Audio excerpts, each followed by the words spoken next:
안녕하십니까, 정희안입니다. 우리가 먹고 자고 숨쉬고 대소변 보면서 일상을 살고 있습니다. 그런데 우리가 의식을 하지 않아도 심장은 뛰고 위장은 소화를 시키고 배변 활동을 하잖아요. 또 숨도 쉬고 있고요. 이런 건 다 자율신경 시스템이 기본적인 생명 유지 활동들을 잘 담당해 주기 때문에 가능한 겁니다.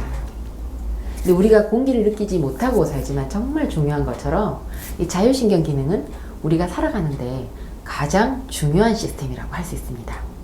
자, 오늘은 먹고 자고 숨 쉬는 것이 불편한 분들이라면 주목하셔야 할 영상입니다. 자율신경을 체크해 보셔야 할지도 모르니까요. 자, 영상 시작합니다. 제 환자분 이야기입니다. 이분은 쉬어도 피곤하고요. 충분히 잤는데도 졸리고 이 생활이 반복되고 있어요. 이제 제게 치료를 받으러 오셨을 당시에도 증상이 더 심해져서 오후면 기운이 쑥 빠지고 저녁 먹고 나면은 피곤해서 아무것도 할 수가 없을 정도였어요. 그리고 숨쉬기가 너무 힘들고요. 가슴하고 얼굴로 열감이 올라와서 막 어지럽고 직장 생활을 유지하기가 힘들 정도였습니다. 처음에는 증상이 하나씩 이제 심해질 때마다 큰 병원, 작은 병원 여러 군데를 다니면서 증상 하나하나 치료를 받으시다가 검색을 해보고 혹시 자율신경에 문제가 있는 게 아닐까 짐작을 하시고 저를 찾아오신 분입니다. 이분처럼 평소에 관심 있게 몸의 다양한 증상들을 좀 관찰해보고 주의를 기울여서 살펴보면 단순히 한두 가지 장기의 문제가 아니라 이게 전신의 문제라는 걸 알 수가 있거든요. 그리고 요즘 워낙 건강 정보가 많이 공개가 되어 있다 보니까 조금만 검색해보면 이 자율신경 기능의 문제라는 걸 알 수 있는 세상입니다. 이 자율신경은 두 가지 상반된 기능을 하는 교감신경과 부교감신경으로 나눕니다.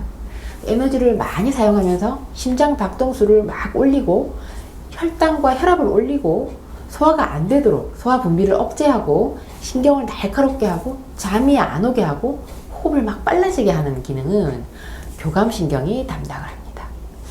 이제 이와 반대로 에너지를 절약하고 심장 박동수를 내리고 혈압과 혈당을 내리고 소화 흡수나 장 운동을 활발하게 하고 심신을 편안하게 하고 깊은 잠을 자게 하고 호흡을 편안하게 하는 이런 기능은 부교감신경이 담당을 합니다. 이 자율신경은 이 전신에 광범위하게 영향을 미치면서 이처럼 근육과 심장을 포함해서 신체 장기 모든 활동을 지배하고 있기 때문에 이 증상의 범위가 말할 수 없이 광대합니다. 자율신경 기능 이상으로 치료받기를 원하는 사람들의 열의 9은 교감신경이 비정상적으로 항진이 돼서 제어가 안 되는 유형입니다. 그 이유는 이 교감신경의 제어 역할을 해줘야 되는 이 부교감신경이 너무 오랫동안 여러 가지 이유로 허약해져서 그 역할을 수행하지 못하기 때문이에요. 원래 이 교감신경이 비상 상황일 때 그 기능이 활발해지게 되는데요. 예를 들면 심한 운동을 했거나 공포스럽거나 분노가 아주 들끓거나 이런 심리적인 불안정 상태일 때 교감신경이 비상 상태로 활발하게 됩니다. 그런데 이럴 때는 교감신경 에너지가 막 상승되면서 맥박이 빨라지고 심장 빨라지고 호흡 빨라지고 얼굴과 가슴 쪽으로 막 열이 달아오르고 소화가 안 되고 손발 떨리고 어지럽고 손발이 싸늘해지고 잠이 안 오고 변비설사 왔다 갔다 생기고 남자들은 발기부전도 생기고 여자들은 무월경 생기고 이런 생식기능에 문제가 생기는 일이 발생이 되는 거죠. 근데 이건 비상상황일 때 그렇다는 건데 이 비상상황이 아닌 일상일 때 이런 다양한 증상들이 나타나서 오랫동안 지속이 되면 이건 정말 이유도 모르겠고 아무리 대증 치료로 해도 낫지도 않고 정말 답답한 시간만 이제 흘러가게 되는 거죠. 이런 다양한 교감신경 과잉 반응이 오랫동안 지속이 되면 엄청나게 에너지가 손실되기 때문에 쉬어도 피곤하고 어지럽고 무기력하다고 느끼게 됩니다. 이제 원래는 이럴 때 부교감신경 기능을 활발하게 회복시켜서요. 이 교감신경 상태를 스스로 잘 제어해서 다시 정상적인 균형 상태로 회복하는 기전이 잘 작용을 해야 되는데 균형을 잡아줘야 되는 부교감신경이 제 역할을 못하고 있으면 오랫동안 교감신경 항진 상태로 신체 각 기관에 무리한 에너지를 소비하면서 살다가 결국에는 각 장기 기능에 과부하가 딱 걸리게 됩니다. 이제 교감신경 항진 상태가 오래 지속되는 원인이 있어요. 이제 비상 상태가 아니라 일상생활에서도 이렇게 오랫동안 지속되는 원인은 지나친 스트레스가 첫 번째입니다. 두 번째는 밤낮이 바뀌는 생활. 예를 들면 야행 생활이나 2교대, 3교대 근무이고요. 세 번째는 불규칙한 식습관.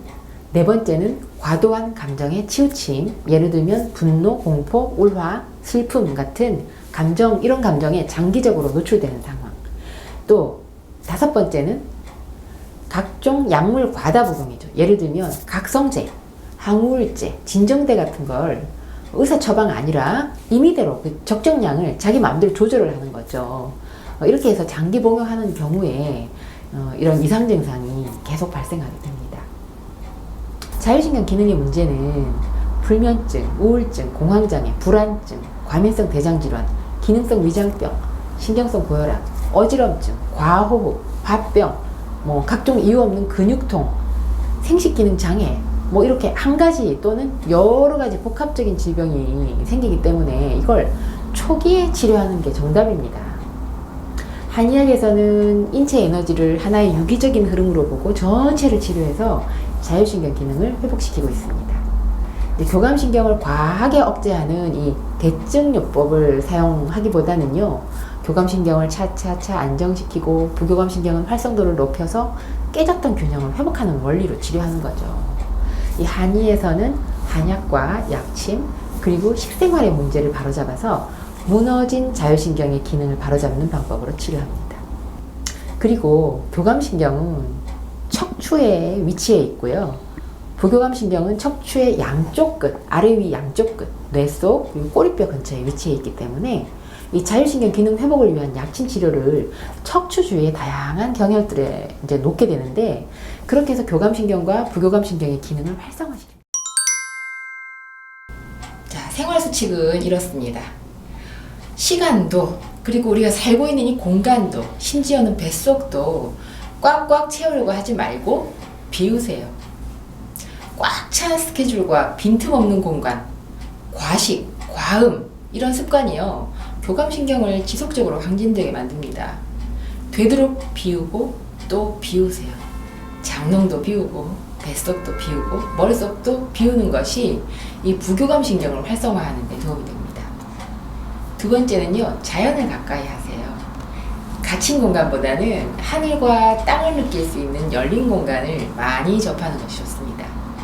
그리고 나무, 산, 강, 바다를 접하는 시간을 많이 갖는 것이 도움이 됩니다. 이 대부분의 스트레스는 대인관계에서 발생하잖아요. 그래서 혼자 있는 시간에는 이런 자연을 가까이 하는 시간을 늘리는 것이 교감신경을 안정시키는 데 도움이 됩니다. 제가 음식으로 가장 많이 추천하는 건 제철 음식이에요. 그 계절에 나는 식재료들은 영양가도 가장 풍부하고요, 맛도 아주 좋습니다. 그 계절에 꼭 챙겨 먹어야 하는 음식들을 위주로 식단을 구성을 하면 부족한 영양소를 섭취할 수 있다는 장점도 있고요, 심리적인 안정에도 도움이 됩니다. 생선도 야채도 제철에만 나는 계절 재료들이 있잖아요. 이런 제철 음식들을 잘 챙겨서 꼼꼼히 섭취하면 자율신경 기능 회복에 도움이 됩니다. 여성이 건강해지면 가정이 행복합니다.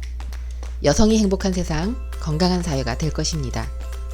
소식 놓치지 않으려면 구독하기 버튼 꾹 하고 눌러주세요. 지금까지 한의학 박사 정희안이었습니다.